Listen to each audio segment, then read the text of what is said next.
जय हिंद दोस्तों। आज की इस वीडियो में हम समझेंगे चौरी चौरा हत्याकांड के बारे में।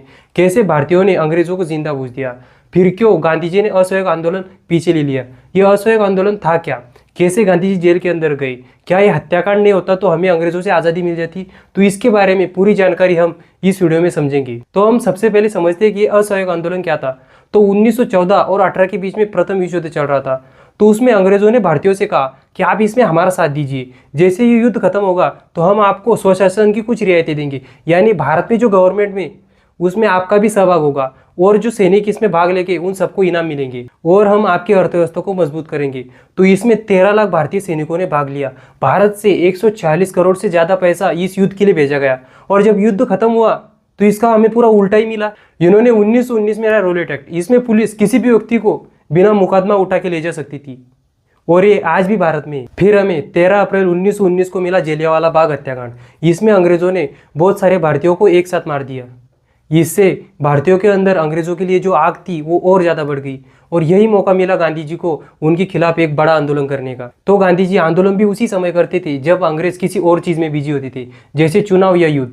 तो 1918 के नवंबर में ही अंग्रेज प्रथम विश्व युद्ध जीत चुके थे। ये युद्ध तो जीते थे लेकिन इसमें इनको भारी नुकसान हुआ था और ये बात गांधी जी को पता थी और गांधी जी ने सोचा कि यही समय है अब अंग्रेजों के खिलाफ एक बड़ा आंदोलन करने का और जनता का इन्हें फुल समर्थन था। आप आगे बढ़ो बापू, हम आपके पीछे हैं। क्योंकि 1917 में गांधी जी ने चंपारण सत्याग्रह किया जो सफल रहा। उसके बाद 1918 में इन्होंने खेड़ा सत्याग्रह किया, ये भी सफल रहा और ये दोनों सत्याग्रह किसानों के लिए थी, जिस वजह से भारत के पूरे किसान गांधी जी के साथ आ गए। उसके बाद 1918 में गुजरात के अंदर मजदूरों के लिए अहमदाबाद मिल हड़ताल की, जिसमें मालिकों को मजदूरों की मांगे माननी पड़ी। इसमें भी गांधी जी के हाथ में सफलता आई। इस वजह से मजदूर भी गांधी जी के साथ में आ गए और पढ़े लिखे लोग गांधी जी के साथ पहले से ही थे। अब सिर्फ कमी थी मुस्लिम लोगों की, तो इन्हें साथ में लाने के लिए गांधी जी को एक कारण मिला। तो जब प्रथम विश्व युद्ध चल रहा था तो अंग्रेजों ने भारतीय मुसलमानों से कहा कि आप हमारा इस युद्ध में साथ दीजिए, अगर हम युद्ध जीत जाते तो हम तुर्की का विभाजन रद्द कर देंगे। तो तुर्की और हमारा क्या संबंध? तो ये जो आपको दिख रहा है ये तुर्की, ये अंग्रेजी में टर्की और स्वभाव से टर्की, क्योंकि यह हमेशा भारत का विरोध करता है। यह ऑटोमन साम्राज्य का केंद्र था। ऑटोमन साम्राज्य अब तक का सबसे बड़ा इस्लामिक साम्राज्य था। इन्होंने आधा अफ्रीका और आधे यूरोप पर कब्जा कर लिया था। इन्होंने अंग्रेजों को बहुत कूटा, डर डर के भाग रहे थे। यही कारण था कि ये समुद्र से इधर उधर भागने लगे और रास्ता खोजने लगे। उसी बीच वास्को डी गामा ने भारत से जाने वाले समुद्री रास्ते की खोज की, क्योंकि जमीन से आने की इनकी कोई ताकत नहीं थी, सीधा खड़ा काट देते थे ये लोग। लेकिन कुछ समय बाद ये साम्राज्य बिखर गया और अंग्रेजों ने इस पर अधिकार कर लिया और उसके बाद वो तुर्की का विभाजन करना चाह रहे थे और यही बात उन्होंने भारतीय मुसलमानों से की कि तुम हमारा साथ दो, हम तुर्की का विभाजन नहीं करेंगे।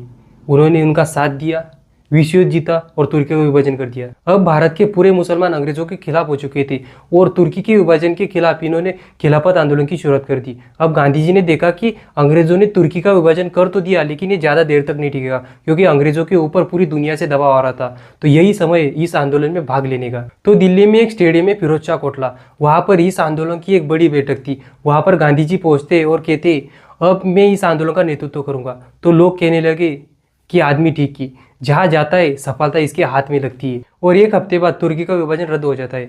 तो लोग गांधी जी की तरफ देख के कहने लगते हैं कि ये आदमी नहीं, ये फरिश्ता है। लेकिन गांधी जी को ये पहले ही पता था कि वो विभाजन रद्द होने वाला है और इसी वजह से भारतीय मुसलमान भी गांधी जी के साथ में आ जाते हैं। 1 अगस्त 1920 को गांधी जी इस आंदोलन की शुरुआत करते हैं और आंदोलन शुरू होने के कुछ समय पहले भारतीय स्वतंत्र संग्राम के एक बड़े नेता बाल गंगाधर तिलक जी की एक बीमारी की वजह से मृत्यु हो जाती है। ये दिन भारतीय जनता के लिए एक शोक का दिन था, लेकिन उनके समर्पण को देख के भारतीय जनता के अंदर एक अलग उत्साह था। तो इस आंदोलन में कुछ काम थे जो भारतीयों को करने थे। इसमें सबसे पहला अंग्रेजों के बनाए हुए सामानों का बहिष्कार, यानी अंग्रेज जो भी सामान भारत में बनाकर बेचते थे वो खरीदो ही मत, उनके बनाए कपड़े मत पहनो, अपनी खादी पहनो। भारत के बहुत सारे लोगों ने अंग्रेजों द्वारा बनाए गए कपड़े पहनने छोड़ दिए और जो अपने चरखे द्वारा बनाए कपड़े थे वो पहनने शुरू किए। अमीरों को गांधी जी ने बताया कि आप जो अंग्रेजों के कपड़े फैशन की तरह पहनते हो वो आप अपनी खादी पहनो और उसे फैशन की तरह पहनो। वकीलों से कहा कि आप न्यायालय में केस लड़ना ही छोड़ दीजिए और वकीलों ने इनकी बात मानी। वकील भारतीयों का केस लड़ते ही नहीं थे और कोर्ट में कहते थे कि आप इस अंग्रेज न्यायाधीश को हटाओ, भारतीय लाओ। भारतीयों ने सभी ब्रिटिश नौकरियों का बहिष्कार किया। भारतीय अंग्रेजों की किसी भी तरह की मदद करने से मना कर देते थे। धोबी ने उनके कपड़े धोने बंद कर दिए, अगर ज़्यादा दबाव डालते थे तो वो फाड़ देता था। नाई ने उनके बाल काटने से मना कर दिया। ब्रिटिश शराब की दुकानों को बंद करा दिया गया। जहाँ पर शराब बिकती थी वहाँ पर बहुत सारी महिलाएं एक साथ जाकर खड़ी रहती थी। जो व्यक्ति शराब पीने आता था उसे वापस भेज देती थी। ये भारत का पहला आंदोलन है जिसमें इतनी सारी महिलाओं ने एक साथ भाग लिया था। सभी महिलाओं ने ब्रिटिश अधिकारियों के घर पर काम करना छोड़ दिया, शिक्षकों ने ब्रिटिश स्कूलों में पढ़ाना छोड़ दिया और बच्चों ने भी वहाँ पर पढ़ना छोड़ दिया और भारत में अपने भारतीय स्कूल खोले गए। चारों तरफ अंग्रेजों का विरोध हुआ। इसमें अंग्रेजों द्वारा बनाए गए कपड़े भारतीयों ने जला दिए। इसका रविंद्रनाथ टैगोर जी ने विरोध किया। उन्होंने कहा कि ये कपड़े जलाने से अच्छे गरीब लोगों में बांट दिए होते। लेकिन गांधी जी को पता था कि हमें आज़ादी के लिए ये विरोध जरूरी है और उनका मानना था कि हम शिक्षा को त्याग कर ज़्यादा आगे नहीं बढ़ सकते। हमें अंग्रेजों की शिक्षा प्रणाली को अपनाना चाहिए और उसमें ज़्यादा सुधार करना चाहिए। लेकिन गांधी जी का मानना था कि उनकी शिक्षा प्रणाली हमारे अंदर गुलामी लाती है, वो ब्रिटिश सरकार को दुनिया में सबसे श्रेष्ठ दिखाती है। वो ये नहीं पढ़ाते कि अंग्रेजों को ओटोमन वालों ने कैसे कूटा, वो ये पढ़ाते कि अंग्रेजों ने ओटोमन साम्राज्य को कैसे समाप्त किया। तो हम हमारी शिक्षा प्रणाली स्वतः तैयार करेंगे। गांधी जी को पता था कि ये पढ़ाते भी उतना है जितने से लोग इनके खिलाफ विद्रोह न करें और शिक्षकों को भी पता था कि हम पढ़ा रहे उसमें है क्या। इस वजह से उन्होंने पढ़ाना भी छोड़ दिया। ऐसे ही ये आंदोलन आगे बढ़ने लगा और लोगों को लगने लगा कि अब हमें आज़ादी मिल जाएगी। लोगों को पूरी तरह विश्वास होगा कि अब तो हमें अंग्रेजों से आज़ादी मिल ही जाएगी। कुछ लोगों ने तो नए कपड़े सिला के रखे, जब हमें आज़ादी मिलेगी तब इसे पहनेंगे। इस आंदोलन में भारत के सभी बड़े नेता शामिल थे, जिसमें सबसे पहले मोतीलाल नेहरू। इन्होंने अपनी वकालत ही छोड़ दी। इन्होंने कहा कि जब देश को आज़ादी मिलेगी तभी अब वकालत करेंगे। उनके बाद चित्तरंजन दास, इन्होंने अपनी वकालत की प्रैक्टिस छोड़ दी। ये बंगाल की स्वराज पार्टी के एक प्रमुख नेता थे। फिर सुभाष चंद्र बोस, इन्होंने 1920 की सिविल सेवा परीक्षा में चौथी रैंक हासिल की थी।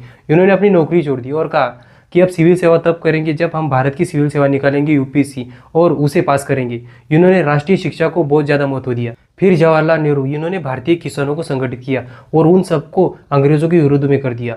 उनके बाद सरदार पटेल, राजेंद्र प्रसाद और अली बंधु, ये सभी भारत के बड़े नेता थे।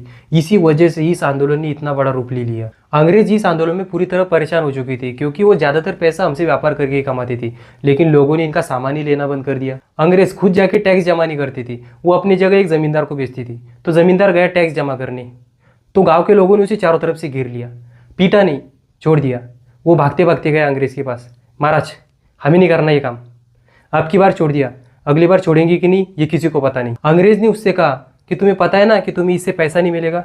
तो उसने कहा कि महाराज अगर देश आज़ाद हुआ ना और मैं तब तक जिंदा रहा तो कुछ ना कुछ काम करके कमा लूंगा। अब अंग्रेज पूरी तरह परेशान हो चुके थे क्योंकि उनका इनकम पूरी तरह रुक चुका था। तो गांधी जी ने सोचा कि अंग्रेज इस नुकसान को झेल नहीं सकेंगे और यहाँ से वापस चले जाएंगे। लेकिन वो हमारे तरह बहुत सारे देशों पर कब्जा करके बैठे थे जिनसे उनको बहुत सारा पैसा आता था। तो एक देश से उनको पैसा नहीं आया तो भी उन पर इतना ज़्यादा प्रभाव नहीं पड़ेगा। समय आगे बढ़ता गया। जिन वकीलों ने अपनी वकालत छोड़ी थी वो और कोई काम नहीं कर सकते थे। कोई वकील खेती थोड़ी करेगा, तो इस वजह से लोगों पर उल्टा प्रभाव पड़ रहा था। लेकिन लोगों के अंदर उत्साह थोड़ा भी कम नहीं हुआ था और गांधी जी दूरदर्शी थे। उन्हें ये समझ में आ चुका था कि ये आंदोलन अब ज़्यादा देर तक नहीं टिक सकेगा। और उसी बीच हो जाता है एक कांड। उत्तर प्रदेश के गोरखपुर में एक क्षेत्र है चौरी चौरा, वहाँ पर 4 फरवरी को आंदोलन शुरू होता है और उस आंदोलन का नेतृत्व करते भगवान अहीर। 5 फरवरी को वो लोगों को लेकर निकलती है। उन्हें रोकने के लिए पुलिसकर्मी आती है, लेकिन आंदोलनकारी उनसे रुकते नहीं।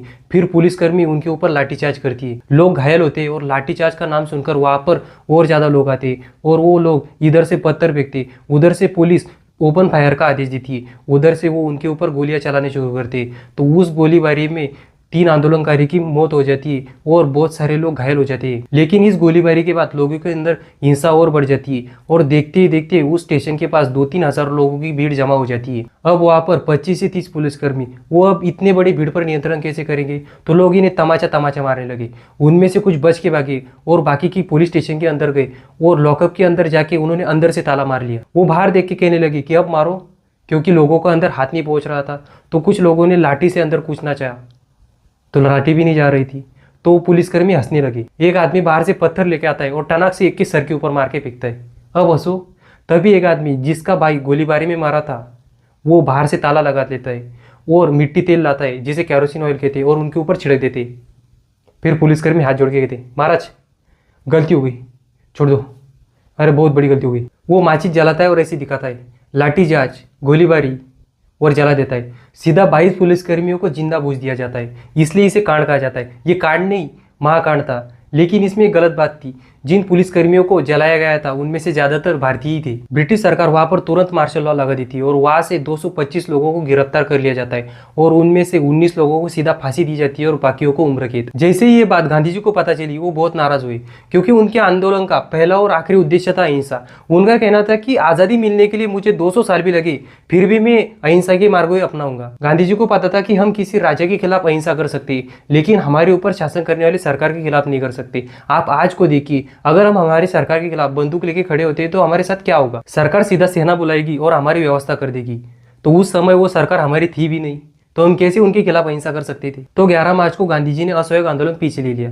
तो कुछ लोगों का कहना है कि सिर्फ इस हत्याकांड की वजह से ही गांधी जी ने आंदोलन पीछे ले लिया, लेकिन ये गलत है। इसके पीछे कुछ अन्य कारण भी थे। पहला तो मैंने आपको पहले ही बताया था कि अंग्रेज इस आंदोलन को और समय तक झेल सकते थे, लेकिन भारतीय जनता नहीं।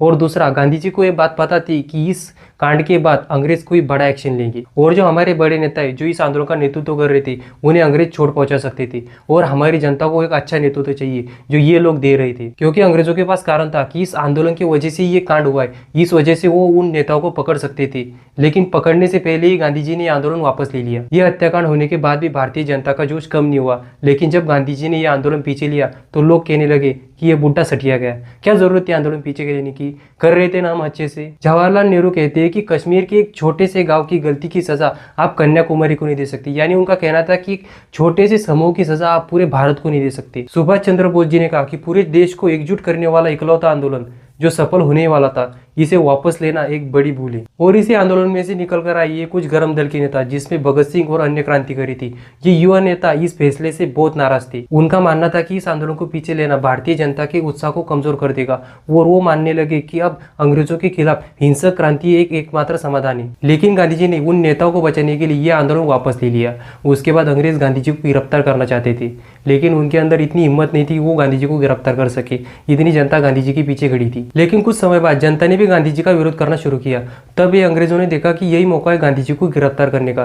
तो 10 मार्च 1922 को गांधी जी को गिरफ्तार कर लिया जाता है और उन पर राजद्रोह का आरोप लगाया जाता है और उनका मुकदमा अहमदाबाद के स्टेशन कोर्ट में पेश किया जाता है। गांधी जी ने इस आंदोलन में हुए सभी कामों की जिम्मेदारी अपने ऊपर ली कि इसके लिए मैं जिम्मेदार हूँ। उन्होंने अपने आरोपों को स्वीकारते हुए कहा, अगर मानना भारत को स्वतंत्र होना चाहिए अपराध है तो इसके लिए मिलने वाली सबसे बड़ी सजा के लिए मैं तैयार हूँ। कोर्ट में न्यायाधीश जस्टिस CM ब्रूमफील्ड ने इन्हें 6 साल की सजा सुनाई और कहा कि मैं इस सजा को कम नहीं कर सकता। अगर चाहे तो ब्रिटिश सरकार इस सजा को कम कर सकती। अगर ब्रिटिश सरकार आपकी सजा को कम कर देती है तो सबसे ज्यादा खुशी मुझे होगी। गांधी जी की इस ऐतिहासिक सुनवाई ने न केवल भारतीय स्वतंत्रता संग्राम के इतिहास के बल्कि विश्व के न्यायिक इतिहास में एक मिसाल कायम की है। गांधी जी को पुणे के यरवादे जेल में रखा गया। उन्होंने अंदर से देखा कि लोग बाहर अपने उद्देश्य से भटक रहे हैं, तो इसलिए हमें जेल से बाहर आना होगा। गांधी जी का अंदर स्वास्थ्य खराब होने लगा।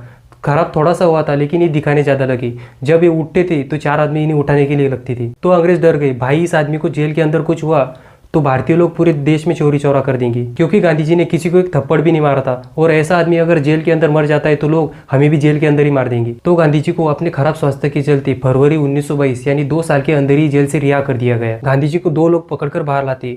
गांधी जी उनकी तरफ देख के कहते छोड़ो, और गांधी जी निकल पड़ते। ऐसा खतरनाक दिमाग गांधी जी ने लगाया था। गांधी जी को पता था कि अंग्रेज हमें फिर से पकड़कर जेल के अंदर डाल देंगे, और अंग्रेज भी फुल मूड में थे कि ठीक हो गया बड्डा, पकड़ो इसे। तो गांधी जी ने सोचा कि हमें कोई और बड़ा कांड करना होगा। तो दिसंबर 1924 में कर्नाटक के बेलगांव में कांग्रेस का अधिवेशन होने वाला था, और इसकी अध्यक्षता सीधा गांधी जी करते थे। ये एकलौता अधिवेशन था जिसकी अध्यक्षता गांधी जी ने की थी, और कहा आपके प्रयासों से अंग्रेजों ने मेरी सजा माफ कर दी, अब पूरी एकता से हम अंग्रेजों के खिलाफ लड़ेंगे। लेकिन कुछ आदमी फिर भी गांधी जी के खिलाफ थे। उनका कहना था कि यह आदमी आंदोलन शुरू करता है और फिर से वापस ले लेता है। तो उन लोगों को अपने समर्थन में लाने के लिए गांधी जी ने जन सेवा शुरू की। गांधी जी प्लेग के मरीजों का इलाज करने लगे। लोग जिस व्यक्ति के पास नहीं जाते थे, गांधी जी उसका अपने हाथों से इलाज करते थे। लोग कहने लगे कितना अच्छा आदमी है, खुद कुछ कांड किया नहीं और दूसरों के लिए जेल चला गया, और अब इन लोगों की सेवा कर रहा है। इस वजह से गांधी जी की लोकप्रियता और बढ़ने लगी। फिर गांधी जी से लोग कहने लगे गांधी जी एक और आंदोलन। तो गांधी जी ने कहा अभी माहौल नहीं है, अंग्रेजों को किसी और चीज़ में बिजी होने दो, फिर करेंगे आंदोलन। तो 1930 में शुरू कर दिया सविनय अवज्ञा आंदोलन। अगर आप सविनय अवज्ञा आंदोलन के बारे में समझना चाहते हैं तो मुझे कमेंट सेक्शन में जरूर बताएं, जिससे मैं इसके ऊपर एक अलग वीडियो बनाऊं। तो दोस्तों आज की इस वीडियो में इतना ही, मिलते हैं नेक्स्ट वीडियो में, तब तक के लिए जय हिंद।